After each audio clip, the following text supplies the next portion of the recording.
요즘 보니까 참 전에는 우리가 기억하지도 못했던, 알지도 못했던 용어예요.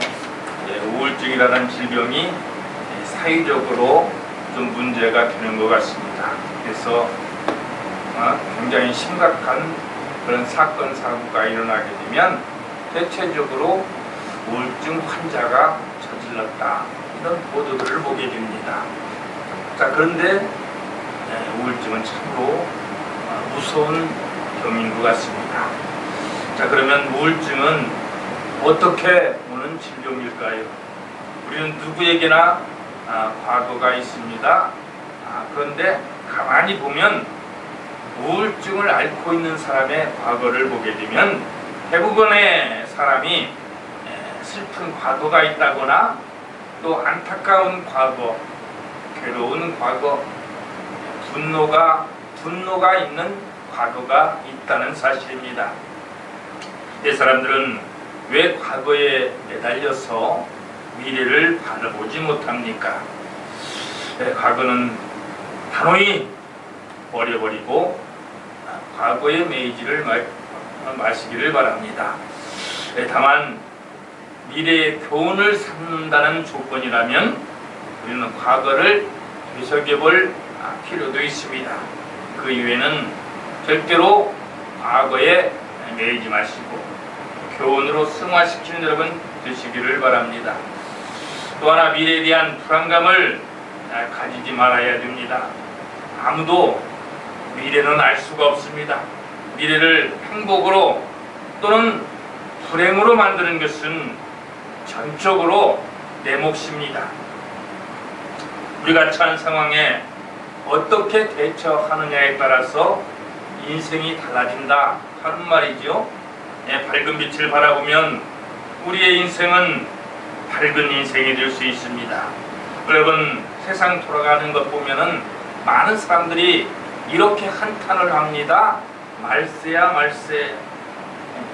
내 인생 볼 것도 없이 생각만 해도 막막한 내 인생, 도무지 희망이 없어서 어두운 내 미래에 대한 불안한 마음이 나를 지배하고 있다면 오늘 하나님이 주시는 이 말씀을 들으시다가 큰 위로가 되시기를 바랍니다. 오늘 본문을 보게 되면 성소의 모습이 소개되고 있습니다. 그런데 성소는 본문을 보십시오. 크게 두 부분으로 나누어집니다. 성소와 지성소가 있습니다. 그런데 성소와 지성소는 휘장으로 가려지고 그렇기 때문에 둘로 나뉘어져 있습니다. 자, 2절에 보게 되면 첫 번째 장막이 나오지요. 그런데 여기 이 첫 번째 부분은 일반 제사장들도 들어갈 수가 있었습니다. 다시 3절을 보게 되면 둘째 휘장이 있는 장막이 나옵니다. 지성소라 그러지요. 이곳에는 제사장조차도 들어갈 수 없는 곳입니다. 그렇다면 누가 어떻게 들어갑니까? 히브리서 9장 7절에 말씀하기를 오직 둘째 장막은 대제사장이 홀로 1년에 단 한 번 들어가는데 자기와 백성의 허물을 위하여 드리는 피 없이는 아니하나니, 이렇게 말합니다. 자, 다시 말해서 대제사장이 1년 1차 들어가는데 그 들어갈 때 필요한 것이 속죄의 피가 있어야 한다는 말입니다. 오늘 성막 안에는 세 가지 성물이 있습니다. 2절에 다시 보십시오. 등대와 상과 진설병이 있습니다. 그리고 성소의 휘장을 넘어서 이 지성소에는 언약궤가 있습니다. 역시 이 안에도 성물이 있는데 본문을 보니 세 가지 성물이 들어있습니다. 참고로 말씀드립니다. 이 언약궤 안에 있어야 될 것은 하나님이 말씀하셨습니다. 두 돌판만 들어있어야 됩니다. 이것이 하나님의 명령입니다. 히브리서 9장 4절에 언약궤 속에는 만나 담은 금항아리, 아론의 쌍난 지팡이, 언약의 비석이 있다고 합니다. 분명히 성경에 하나님께서 말씀하셨는데 말입니다. 모세를 부르실 때 분명히 하나님께서 이와 같이 말씀하셨습니다. 출애굽기 40장 20절에 보게 되면 하나님께서 언약궤 속에 분명히 말씀의 두 돌판만 넣으라고 그랬는데, 히브리서 9장 4절 오늘 본문을 보게 되니까 세 가지가 들어있다는 거예요. 세 가지. 오늘 언약궤 속에 넣었던 만나와 지팡이는 그렇다면 어디에 두었어야 됩니까? 성경은 분명하게 이와 같이 말씀하고 있습니다. 만나 담은 항아리는 출애굽기 16장 33절로 34절에 보게 되면 어디에 두라고요? 언약궤 앞에 두고, 언약궤 언약궤 앞에 두고 많은 사람의 증거가 되게 하라.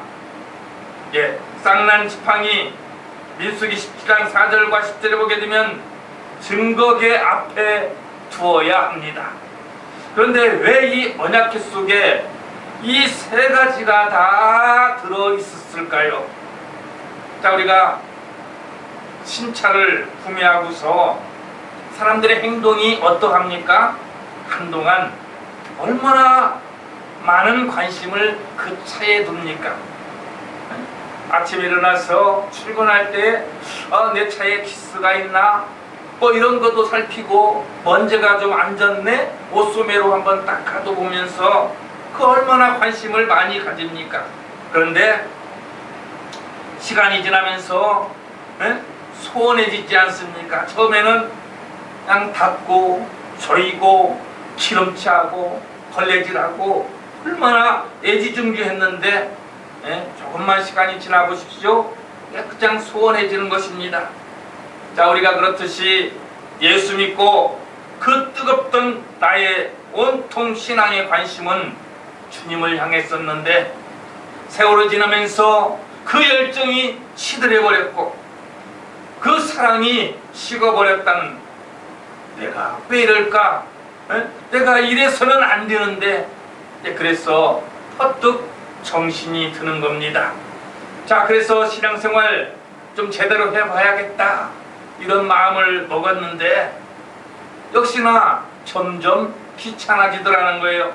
그래서 얼마 못 가서 점점 신앙의 나태가 오듯이 이스라엘은 간직하기도 운반하기도 굉장히 귀찮아졌던 것입니다. 그래서 대충 하자, 대충 넘어가자. 그래서 편리한 대로 타협을 해버렸습니다. 근데 신앙생활 말씀대로 하지 않으면 오늘 성경의 기록은 이와 같이 말씀합니다. 주신 거 그대로 다 걷어가 버리십니다. 하나님 말씀대로 방법대로 순종하며 살아가시기를 바랍니다. 오늘 성물은 말 그대로 구별된 물건인데, 히브리서 8장 5절에 성막은 전체가 예수 그리스도의 모형이라고 말하고 있습니다. 성막은 그러니까 복음적으로 교회를 말합니다. 오늘 우리가 교회 안에 들어왔는데 교회에는 각종 기구들이 있습니다. 이것을 모두를 가리켜 성물이라 그럽니다. 자, 성막 안 교회 안에 있는 성물들은 쓰이는 곳이 있습니다.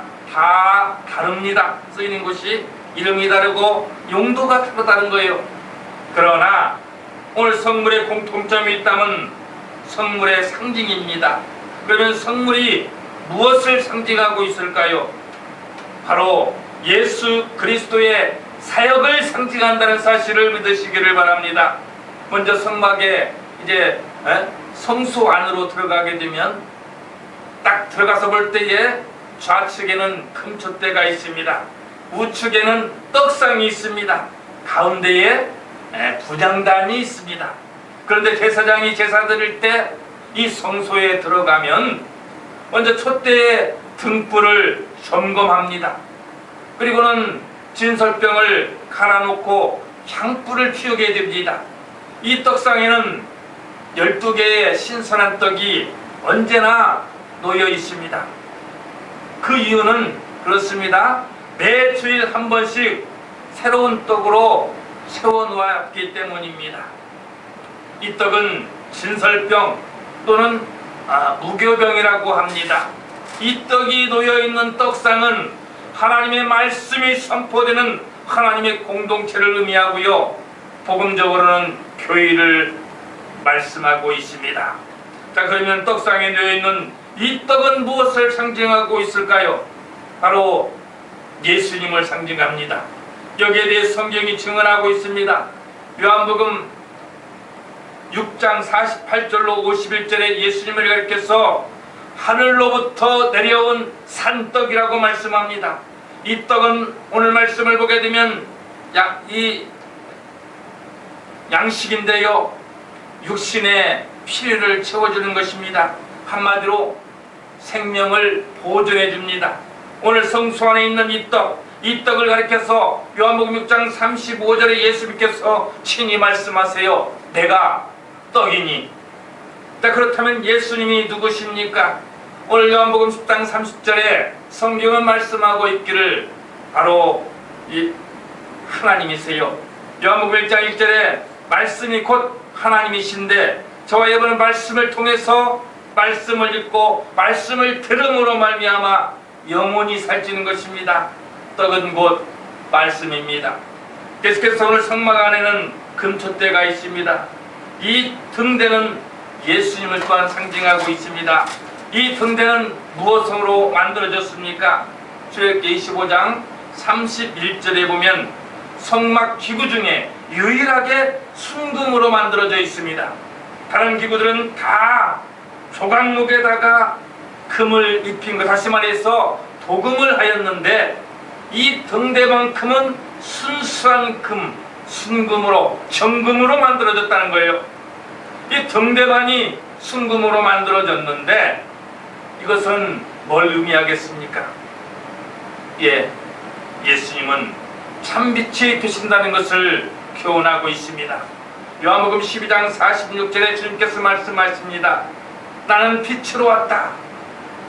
이렇게 증언하세요. 오늘 빛은 어두울 때 필요한 것이 빛이지 않습니까? 밝은 대낮엔 등불을 켤 필요가 없습니다. 오늘날 많은 사람이 내 인생길이 참으로 캄캄하다, 희망이 없다, 내 인생, 내 가정, 내 사업을 보면 어느 것 하나 전망이 없습니다. 어둡습니다. 신년에 동해로, 서해로, 남해로 해맞이한다고 밤부터 새벽까지 떨며 기다리다가 떠오르는 태양을 보면서 소망을 빌어봅니다. 그런데 그 어떤 것도 나를 위로해주고 내 인생길을 밝혀줄 수 있는 것은 아무것도 없습니다. 자, 그래서 도대체 누구가 없습니까? 캄캄한 이 흑암에서 어떻게 해야 내가 탈출구를 찾을 수가 있습니까? 오늘 성경은 말씀합니다. 요한복음 12장 46절에 예수님이 세상에 오신 목적이 나를 믿는 자로 어둠에 거하지 아니하려 함이라. 자, 그런 걸 계속해서 성경은 말씀하고 있습니다. 히브리서 12장 2절에 믿음의 주요 온전하게 하시는 이인 예수를 바라보라. 오늘 주여, 오늘 내가 힘들고 어렵습니다. 주여, 내가 지금 고통 가운데 헤매고 있습니다. 주여, 내가 어떤 문제 앞에 주께 엎드리기를 원합니다. 주여, 나를 빛 가운데로 인도하여 주옵소서. 오늘 여러분 등대만이 순금입니다. 다시 말하면 예수님만이 이런 나의 고통에서 해방시켜 주실 수가 있는 참 빛이라는 얘기입니다. 오늘 등대는 7개의 촛대로 되어 있습니다. 가운데 촛대를 중심으로 좌우로 6개가 있습니다. 자, 오늘 이 7을 의미하는 이 등대의 숫자, 이 숫자의 의미는 예수님은 완전하신 분이시다 하는 것을 상징하고 있는 것입니다. 계시록 1장 20절에 보게 되면 금촛대에 대해서 말씀하고 있기를 세상의 빛을 전하는 교회를 상징하고 있습니다. 오늘 여러분, 교회를 뭐라고 정의할 수가 있습니까? 교회는 건물입니까? 아닙니다. 교회는 불러냄을 받은 무리들이라는 뜻입니다. 주의 이름을 부르는 자들의 모임을 교회라고 말하고 있습니다. 예? 오늘 다른 말로 이것을 성도라고 그럽니다. 오늘 구약의 요엘서 2장 32절에, 신약성경 사도행전 2장 21절에, 그리고 넘어서 10장 13절에 보게 되면 누구든지 주의 이름을 부르는 자는 구원을 받으리라 그랬으니, 자, 구원받은 자들의 모임이 바로 교회라는 사실을 믿으시기를 바랍니다. 오늘 여러분, 빛 가운데로 나온 빛의 자녀들입니다. 은혜로 구원받은 자들입니다. 자, 누구의 은혜로 되었습니까? 오늘 성경 요한복음 1장 17절에 은혜는 예수님으로부터 온다는 사실입니다. 은혜로 구원받은 성도 여러분, 오늘 여러분이 불러냄을 받은 이유가 있다는 것입니다. 사도행전 1장 8절에 말씀합니다. 예수 증인 된 것이 불러냄을 받은 이유가 됩니다. 오늘 신문이나 텔레비전이나 인터넷 등을 보게 되면 아파트 시공사와 주택에 살고 있는 사람들 간에 마찰이 있습니다. 뭐 때문이냐? 일조권 때문에 소송하는 사건들이 많이 보도되는 것을 보게 됩니다. 자, 왜 그런 일들이 일어날까요? 먼저 일조권이 무엇인가를 알아야 되겠습니다. 자, 이게 뭡니까? 건물을 지을 때 오늘 인접 건물에 일정량 이상의 햇볕이 들어가도록 보장하는 권리가 일조권입니다. 자, 그런데 기존 건물보다 신축 건물의 높이가 굉장히 높아가지고 기존의 건물에 햇빛이 들지 않는, 그래서 이제 분쟁이 일어나는 것입니다. 한마디로 새로운 건축물이 기존에 있던 건축물에 들어가야 될 햇빛을 모두 가려버립니다. 그래서 다툼이 있는 것인데, 오늘 성소를 보십시오. 성소에는 창문이 없습니다. 세상 건축가들이 보기에는 이건 분명히 이 성막은 오류가 있다, 건축에 오류가 있다라고 말합니다. 자, 중대한 오류라고 이렇게 말을 한다는 것입니다. 자, 하나님이 친히 지시하시고 하나님이 친히 설계하신 이 성소가 과연 설계상 오류가 있는 것일까요? 세상은 그렇게 말하고 있다는 것입니다. 적어도 세상의 지식과 사람의 상식으로는 그렇습니다. 그러나 하나님이 어떤 분이십니까? 하나님은 완전하신 분이십니다. 하나님은 실수가 없으신 분이십니다. 하나님은 전지하신 분이시고요, 하나님은 전능하시고요, 모든 것을 다 아시는 분이십니다. 그런데 어떻게 하나님은 성막을 설계하실 때 왜 창문을 빼놓고 설계하셨을까? 이것은 그러나 하나님의 철저한 설계대로 이루어졌던 사실을 믿으시기를 바랍니다. 자, 그러므로 완벽한 설계일 수밖에 없습니다. 오늘 성경은 창세기로부터 요한계시록까지 모두 66권의 책으로 구성되어 있습니다. 이 성경이 말씀하기를 성경의 모든 하나님의 말씀은 영적인 이야기라고 요한복음 1장 23절에 말씀하고 있습니다. 이 말씀만이 생명이 됩니다. 오늘 하나님은 성소에서 제사장들이 세상에 들어오는 빛이 아닌 성소 안에 있는 빛으로 사역하기를 원하신다는 말입니다. 그래서 이 성소에는 창문이 없습니다. 제사장은 누구입니까? 복음적으로 목사입니다.